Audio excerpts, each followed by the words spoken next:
గత 25 సంవత్సరాలుగా విశ్వాంతరాలకు సంబంధించి భూమికి అవుట్ పోస్ట్ గా పనిచేస్తున్న అంతర్జాతీయ అంతరిక్ష కేంద్రం ప్రస్తుతం అతిపెద్ద ముప్పును ఎదుర్కొంటోంది. ఒక విధంగా చూస్తే ఐఎస్ఎస్ ప్రమాదపు టంచున ఉందని చెబుతున్నారు.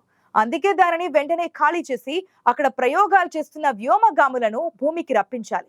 లేదంటే వారి ప్రాణాలకే ప్రమాదమని కూడా హెచ్చరికలు చేస్తున్నారు సైంటిస్టులు. ఇప్పటికే అక్కడ గత 8 నెలలకు పైగా సునీత విలియమ్స్, విల్మోరేలే తమను క్షేమంగా భూమికి చేర్చే క్యాప్సుల్ రాక కోసం 1000 కళ్లతో ఎదురు చూస్తున్నారు. అడపాదడపా ఈ సెంటర్ ఎదుర్కొంటున్న సమస్యల కోసం సునీత విల్మోర్లే పలుమార్లు స్పేస్ వాక్ కూడా చేశారు. ఎప్పటి నుంచో ఈ కేంద్రం అనేక మార్లు ఆక్సిజన్ లీకుల సమస్య ఎదుర్కొంటోంది. అయితే ఎన్ని మరమ్మతులు చేసినా లీకులు పెరుగుతున్నాయే తప్ప తగ్గడం లేదు.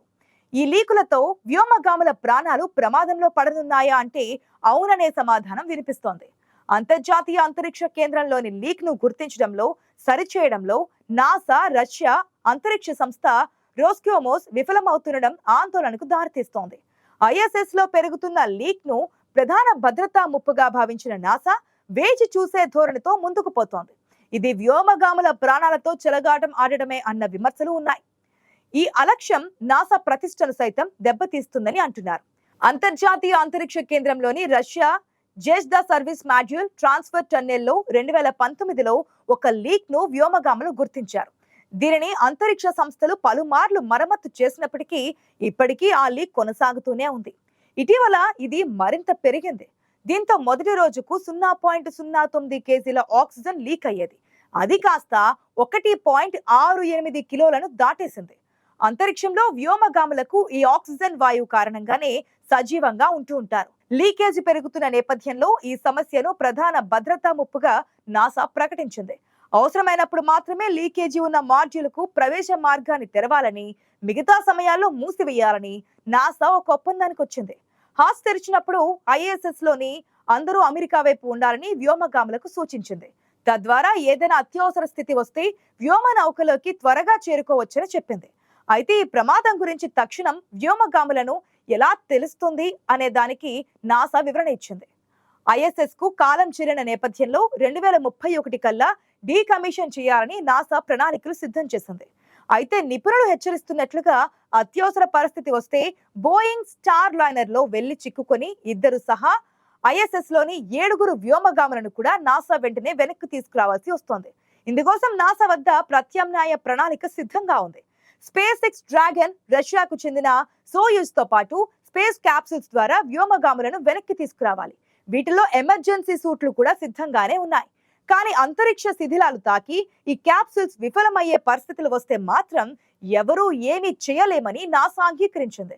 ఇది వ్యోమగాముల ప్రాణాలకు ముప్పు కలిగించవచ్చు. అయితే నాసా మాత్రం మరికొన్నాళ్ళు వ్యోమగాములను ఐఎస్ఎస్ లోనే ఉంచనున్నట్లుగా స్పష్టం చేసింది. ఎందుకంటే ఒక ఫుట్బాల్ స్టేడియం అంత సైజులో ఉండే ఈ కేంద్రాన్ని తొలగించడం, భూమి వైపు మళ్లించడం అన్నది అంత సులువైన విషయం కాదు.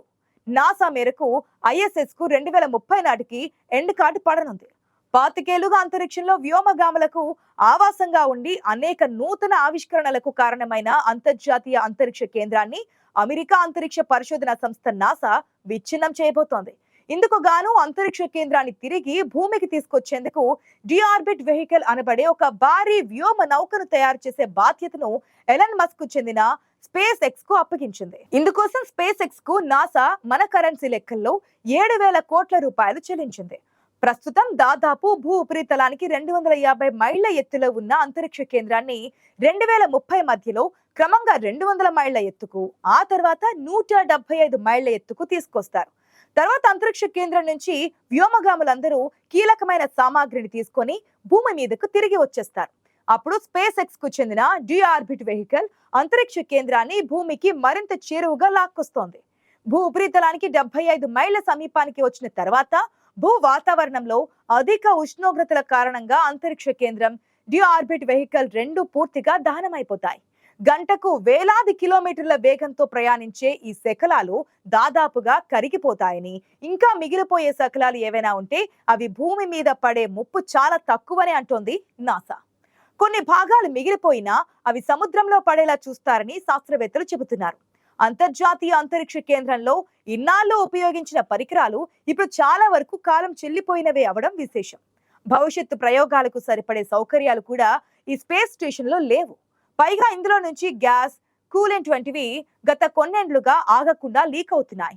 దీనికి ఎవరో కుట్రతో కావాలనే చేసిన రంధ్రం కూడా కారణమనే ఆరోపణలు కూడా వినిపిస్తున్నాయి. అటు అమెరికా, రష్యాల మధ్య వైరం నానాటికి పెరిగిపోతుంది. ఇప్పటికే 2025 తర్వాత అంతరిక్ష కేంద్రం పనికిరాదనే చర్చను అంతరిక్ష శాస్త్రవేత్తలు తెరపైకి తెస్తున్నారు. దీంతో ఇక అంతర్జాతీయ అంతరిక్ష కేంద్రాన్ని విచ్ఛిన్నం చేయక తప్పదని నాసా ఒక నిర్ణయానికి వచ్చేసింది. అంతర్జాతీయ అంతరిక్ష కేంద్రాన్ని 1984 నుంచి 1993 మధ్య డిజైన్ చేశారు. అమెరికాతో పాటు కెనడా, జపాన్, యూరప్, రష్యా వంటి దేశాలు కలిసి దీనిని తయారు చేశారు.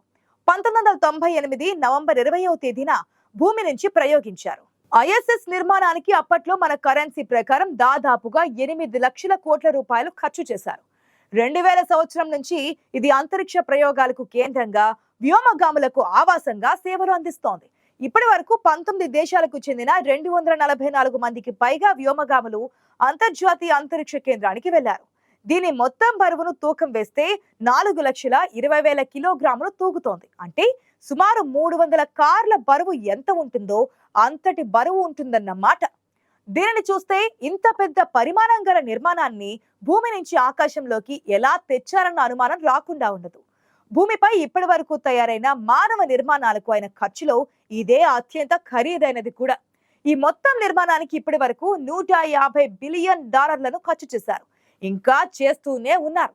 మనకు అనుభవంలో లేని ఈ కొత్త ప్రపంచాన్ని శాస్త్రజ్ఞులు తమ ప్రయోగాల కోసం నిర్మించుకున్నారు. ఇలాంటి మరో నిర్మాణం అంతరిక్షంలో మరెక్కడా లేదు. చైనా లేటెస్ట్ గా నిర్మించిన స్పేస్ స్టేషన్ ఇంకా అభివృద్ధి దశలోనే ఉంది. ఐఎస్ఎస్ లో ఉండాలంటే వ్యోమగాములకు ప్రత్యేక శిక్షణ అవసరం. గురుత్వాకర్షణ శక్తి నామమాత్రంగా ఉండే స్పేస్ స్టేషన్ లో జీవించడం మామూలు విషయం కాదు. అన్ని ప్రత్యేకంగా ఉంటాయి. ఇందులో ఉండి ప్రయోగాలు జరిపే దేశాల పరిశోధకులకు ఆహారం, నీరు, ఆక్సిజన్ అన్ని ప్రత్యేకమైన పద్ధతులలో అందుతూ ఉంటాయి. అంత పెద్ద పరిమాణంలో ఉండే పరికరాలను భూమి మీద నుంచి అంతరిక్షంలోకి ఎలా తీసుకెళ్లారన్నది ఆశ్చర్యం కలిగిస్తుంటుంది. ఒక ఫుట్బాల్ స్టేడియం లాంటి ఈ అతిపెద్ద నిర్మాణంలో ఎక్కువ భాగం సోలార్ ప్యానెల్లే ఆక్రమించుకొని ఉంటాయి. అంతంత పెద్ద సోలార్ ప్యానెళ్లను ఒక్కొక్కటిగా తీసుకుపోయి ప్రధాన నిర్మాణానికి జోడించారు. వీటన్నింటినీ జోడించుకొని ఈ అతిపెద్ద ఐఎస్ఎస్ కేంద్రం భూమి చుట్టూ గంటకు 27,500 కిలోమీటర్ల వేగంతో తిరుగుతూ ఉంటుంది. ఇది ఎంత స్పీడ్ అంటే ఈ స్పీడ్ తో భూమిని ప్రతిరోజు 16 సార్లు చుట్టేస్తే గత 25 సంవత్సరాలుగా భూమి చుట్టూ చక్కర్లు కొడుతూనే ఉంది.